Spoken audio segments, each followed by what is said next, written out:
তো GP village war YouTube চ্যানেলের পক্ষ থেকে আপনাদেরকে স্বাগত জানাই।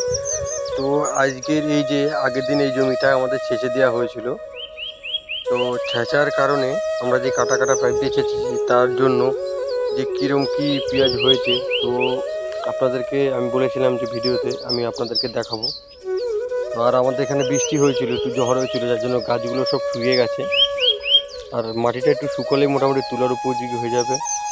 তো এই পেঁয়াজটা যার জন্য আপনাদেরকে আমি দেখাচ্ছি যে হালকা যে জল দিয়ে দেওয়া হলো, তারপরে কীরকম কী ধরনের পেঁয়াজ হয়েছে সেটাই দেখাই নিয়ে আজকে মূল উদ্দেশ্য ছিল আমার এই ভিডিওটি করার। তো এই যে ছেঁচে দেওয়ার পরে এই যে পুরো জমি, আমাদের এই পুরো জমি ছেঁচে দিয়ে হয়েছে, এই দেখতে পাচ্ছেন। এইদিকে পুরো ক্যামেরার মধ্যে আপনারা যতটা সবুজ দেখতে পাচ্ছেন পুরো সবই আমাদের পেঁয়াজ রয়েছে এখানটায়। আর সাইডের মোটামুটি সব উঠে গেছে, এই যে চষা জমি দেখতে পাচ্ছেন, এই চষা জমির পেঁয়াজ উঠে গেছে। আর এই জমিতে সবই আমাদের পেঁয়াজ রয়েছে।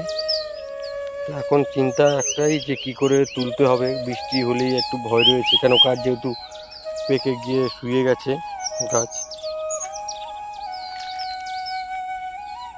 এই দিকটাও ভালো, খুব সুন্দর পেঁয়াজ আছে। এই দিকটা কিন্তু আমরা ছেঁচে দিইনি, এইদিকটা ছেঁচা হয়নি, এইদিকটা খুব সুন্দর হয়েছে, এই দিকটাও ভালো হয়েছে।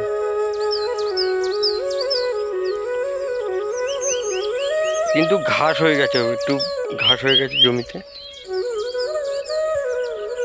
এই তো এই পেঁয়াজটা এবার তুলবো, তুলে দেওয়ার পরে তারপরে ঘাস মরা দিয়ে পুরো জমি পরিষ্কার করে তারপরে শশা চাষের জন্য তৈরি করে তুলতে হবে। ক্যামেরা কিন্তু বড্ড ছোট মনে হচ্ছে, তো আমি যদি কাছ থেকে দেখাই তাহলে বুঝতে পারবেন যে এখানে পেঁয়াজের কী সাইজ আছে। ক্যামেরা সেরকম একটা বড় মনে হচ্ছে না। এদিকটাও যাই, পুরো মিডিলটা দিয়ে যাচ্ছি। এবার দেখতে পাচ্ছেন এই যে পুরো জমি সবই এরকম সাইজ হয়েছে মোটামুটি। যাক, উপরবেলা যা দিয়েছে ভালোই দিয়েছে, তো উপরবেলার কাছে কোনো রকম অভিযোগ নেই। তো এখন ভালোই ভালো বাড়ি নিয়ে যেতে পারলে সুন্দরভাবে খুব ভালো হয়, বিক্রি করতে পারলে ভালো হবে। তো বন্ধুরা, আর কোনো রকম কথা বাড়াচ্ছি না। তো সকলে ভালো থাকবেন, আর আমাকে জানাবেন আপনি যে জায়গাতে, কোন জায়গার জেলা থেকে আপনি দেখছেন, কোন জেলা কোন দেশ থেকে আপনি আমার এই ভিডিওটিকে দেখছেন, আমাকে কমেন্টে জানাবেন। তো টাটা, ভালো থাকবেন সবাই, দেখা হচ্ছে পরবর্তী ভিডিওতে।